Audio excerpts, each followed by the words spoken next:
This is Unit 7, Lesson 5, Graphing Other Trigonometric Functions. So our lesson essential question is, how do key features of one trigonometric function relate to key features of other trigonometric functions?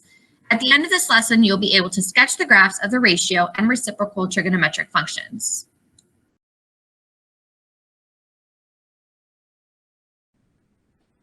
Example 1, graph y equals tangent x. How can the unit circle help you sketch the graph of y equals tangent of x?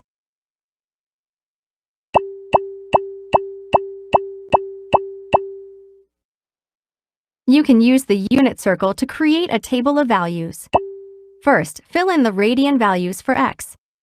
The tangent of x is the sine of x divided by the cosine of x.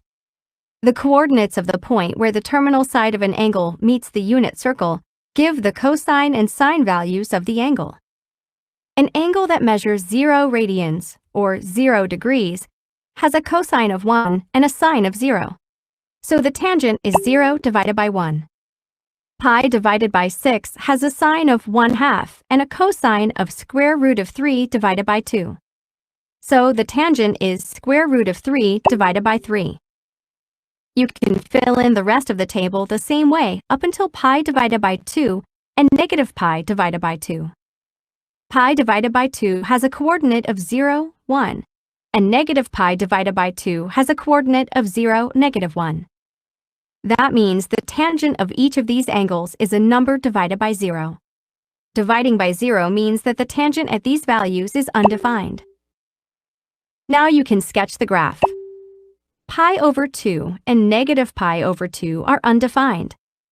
At these points are vertical asymptotes for the graph of the tangent function. Any value of x that has a cosine of 0 will have a vertical asymptote at that value. Next, plot the points from the table.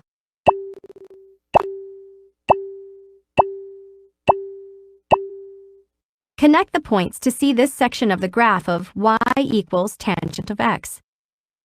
The graph of y equals tangent x goes through one complete cycle from x equals negative pi divided by 2 to x equals pi divided by 2. Over this interval, the range is all real numbers. All right, let's try it. Create a table of values and use the unit circle to help you sketch the graph of y equals cotangent of x. Plot the function zeros and asymptotes in your sketch. So when we're dealing with the cotangent of x, it's the opposite of tangent. So since it's the reciprocal of tangent, our values are going to be slightly different. So at 0, I have to draw. So at 0, pi over 4, pi over 2, and 3 pi over 4, and pi. Okay, so at 0 and pi, this is going to be undefined. I'm just going to put UN for undefined. At pi over 4, it's 1. At pi over 2, it's 0. And at 3 pi over 4 is negative 1. Okay. So at 0, the cotangent's undefined, so there's an asymptote there. And at pi, it's undefined, so there's an asymptote there. Okay.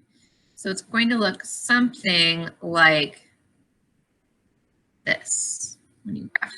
So a tangent function was like this. A cotangent function goes the opposite way. So we can check our answer.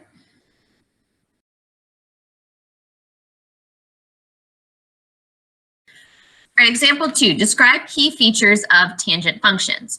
What are the key features, domain, range, period, zeros, and asymptotes of the graph of y equals tangent of x?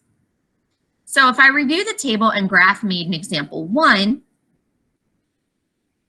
they are increasing on every interval in its domain. So here in the green, the function's positive. In the purple, the function's negative. So my domain is x, where x cannot be pi over 2 plus n times pi, where x is a real number and n is an integer. The range, so the y values are from negative infinity to positive infinity, and the period is pi.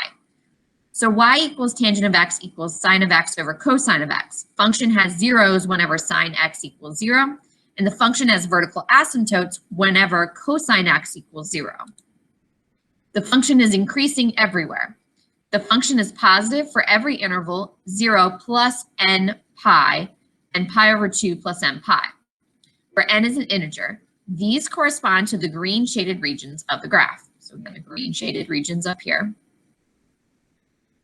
The function is negative for every interval negative pi over 2 plus n pi to n pi, where n is an integer. These correspond to the purple shaded regions on the graph. Here, purple shaded. So negative pi over 2 to n, and then n to pi over 2.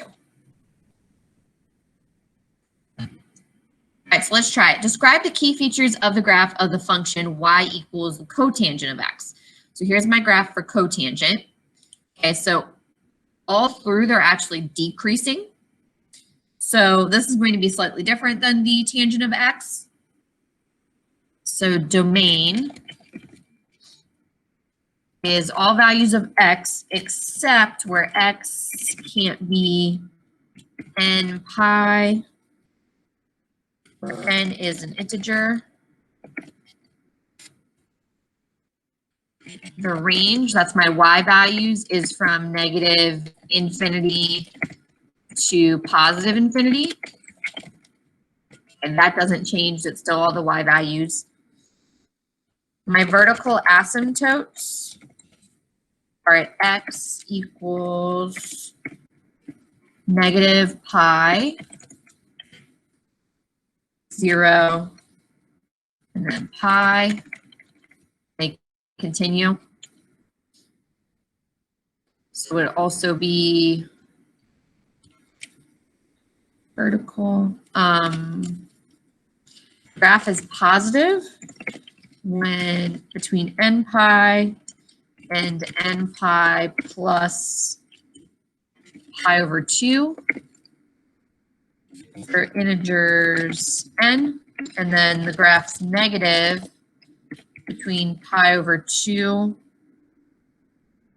plus n pi and n pi. Okay. So to look at that, so it's positive from here to here, so between negative pi and negative pi over 2, and then it's negative, or yeah, it's negative between negative pi over 2 and 0. Same thing over here. It's positive between 0 and pi over 2. So whatever n pi is, so that could be 0. And then n pi plus pi over 2. If n were 0, like that would be this section right here. And then negative between pi over 2 and pi. So if n were 1, for example, this would be pi over, between pi over 2 and pi would be that negative section. Okay. And then it is decreasing, and it's decreasing between negative infinity and positive infinity. Basically, it's always decreasing.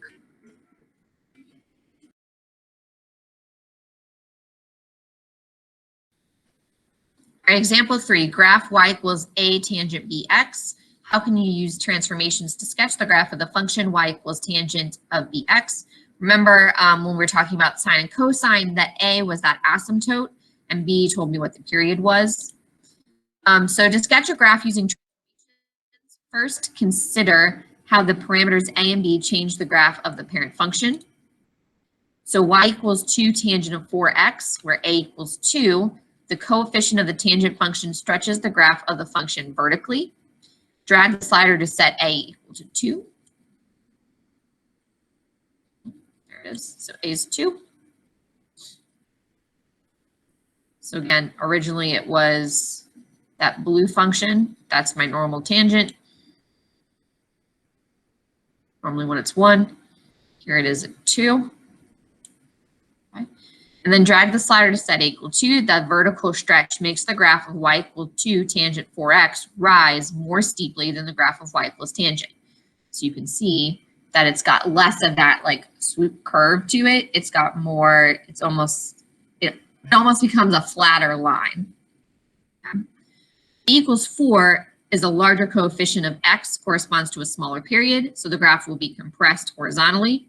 So if I look at this, again, you're seeing this become more and more like a straight line.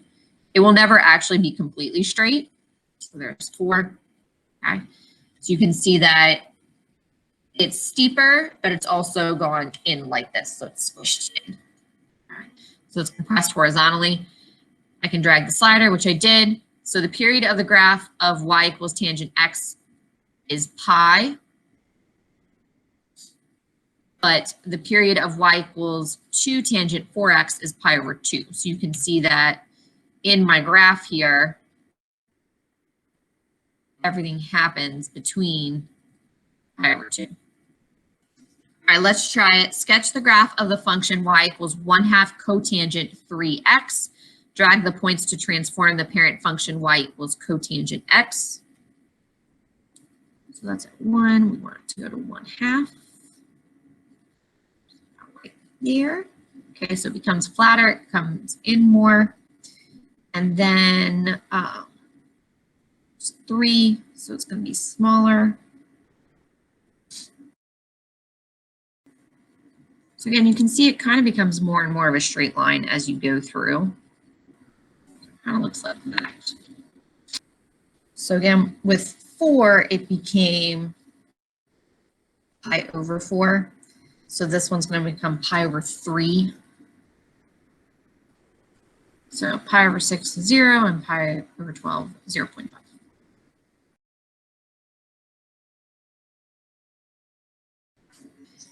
Example 4, model with a trigonometric function. Seth is observing today's rocket launch at Cape Canaveral from the viewing area about 3 miles away. Write a function to model the height h of the rocket as a function of the angle of inclination theta from Seth's position in the viewing area to the rocket. Identify an appropriate domain and use the function to describe the motion of the rocket.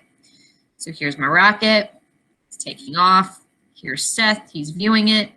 Here's 3 miles from him to the rocket. Here's my angle theta. Okay. So because I have a right triangle, we love right triangles. Okay, so I have tangent theta equals h over 3. The rocket will never be directly overhead because there's always a horizontal distance of 3 miles. So h equals 3 tangent theta. So we can remember that tangent is opposite over the adjacent. So here's my right triangle, the opposite. Here's theta, opposite is h over my adjacent of 3. In this context, the domain of the function is theta between 0, theta, and pi over 2 because the rocket will never be directly overhead, remembering that tangent is undefined at those locations, so it'll never be directly overhead. That'll be undefined.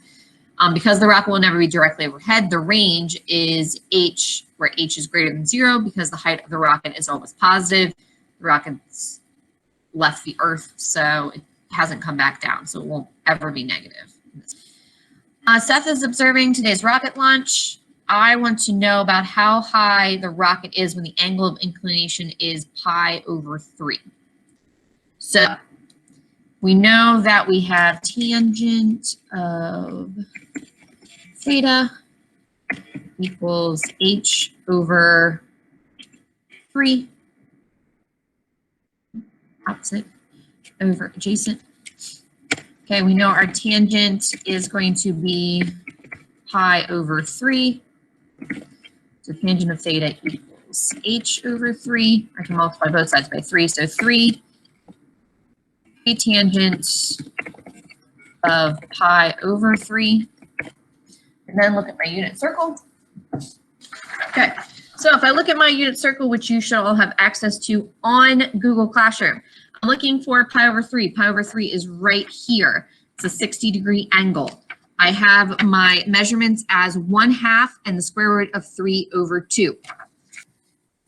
So according to our unit circle, pi over 3 is 60 degrees and the coordinates are 1/2 square root of 3 over 2. My tangent, remember, is my y over my x value. So here's my x value and my y value. So this is going to be the square root of 3 over 2 divided by 1/2. I don't like that. It doesn't look very pretty. I want to fix it. So this is the same as saying this. We keep, change, flip. These cancel out. So I'm left with the square root of 3. So the tangent of pi over 3 is the square root of 3, and then I multiplied that by 3. So I should get 3 square root of 3.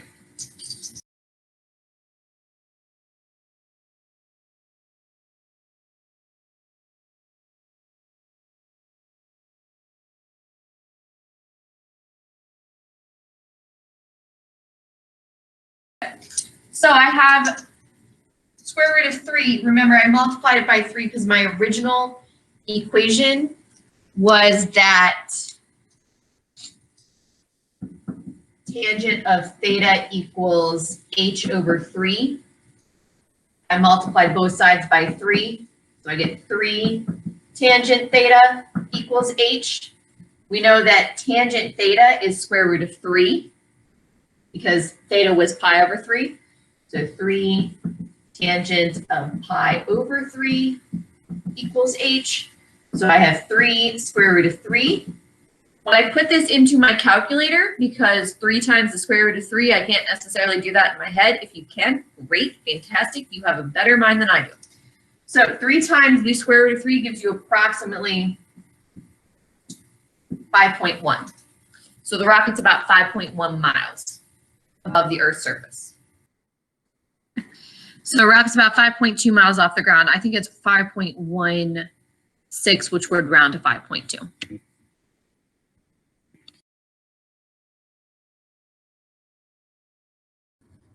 All right, example number 5.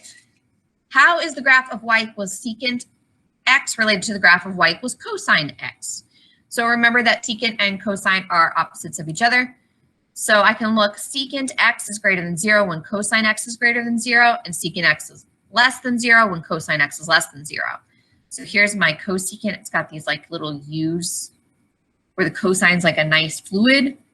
Secant actually has asymptotes at negative pi over 2 and pi over 2. So it'll be pi over 2 plus n pi, basically. So each time it'll continue. So the domain of y equals secant x is x, where x cannot be pi over 2 plus n pi for the integer n. The graph of y equals secant x has a vertical asymptote whenever x equals pi over 2 plus n pi for any integer n. So this makes sense since secant x equals 1 over cosine x, and cosine x is 0 for any pi over 2 plus n pi iteration. So since the graph of y equals cosine x changes sign at those values, the graph of y equals secant of x approaches positive infinity on one side of the asymptote and negative infinity on the other side.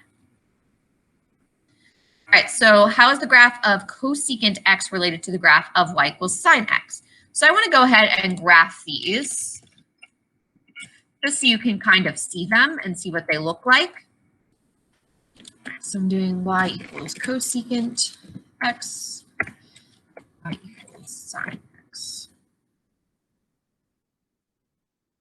Okay, so here's the cosecant, and the blue is my sine function. So you can see just kind of like how we did with the secant x versus the cosine x. You can see that they're going to have these U shapes still. The asymptote is going to change slightly, and the reason that is whenever sine of x equals 0, because cosecant is 1 over sine x. So whenever sine x equals 0, that's when you're going to have an asymptote. So, and sine x equals 0 at pi, negative pi, so pi plus n pi. So that's going to be the difference there. So the asymptotes of y equals cosecant x correspond to the zeros of y equals sine x. Again, because cosecant x equals 1 over sine x. When sine x equals 0, which is at pi and pi plus n pi, you're going to have those vertical asymptotes. Graphs intersect at pi over 2 plus n pi, where n is an integer, y equals cosecant x is increasing, and y equals sine x is decreasing, and it's decreasing when y equals sine x is increasing. So the functions have the same sign.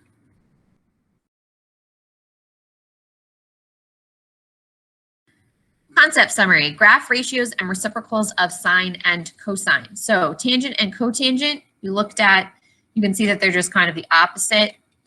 So tangent x is sine x over cosine x, cotangent x is cosine x over sine x. So tangent x has asymptotes when cosine x equals 0, which is at pi over 2 plus that n pi. Cotangent has vertical asymptotes when sine x equals 0, so they're going to happen at pi plus n pi.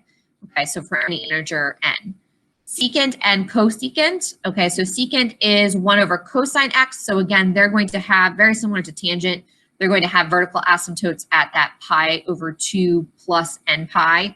Cosecant's very similar to cotangent, where they're going to have vertical asymptotes at sine of x equals 0, so at pi plus n pi.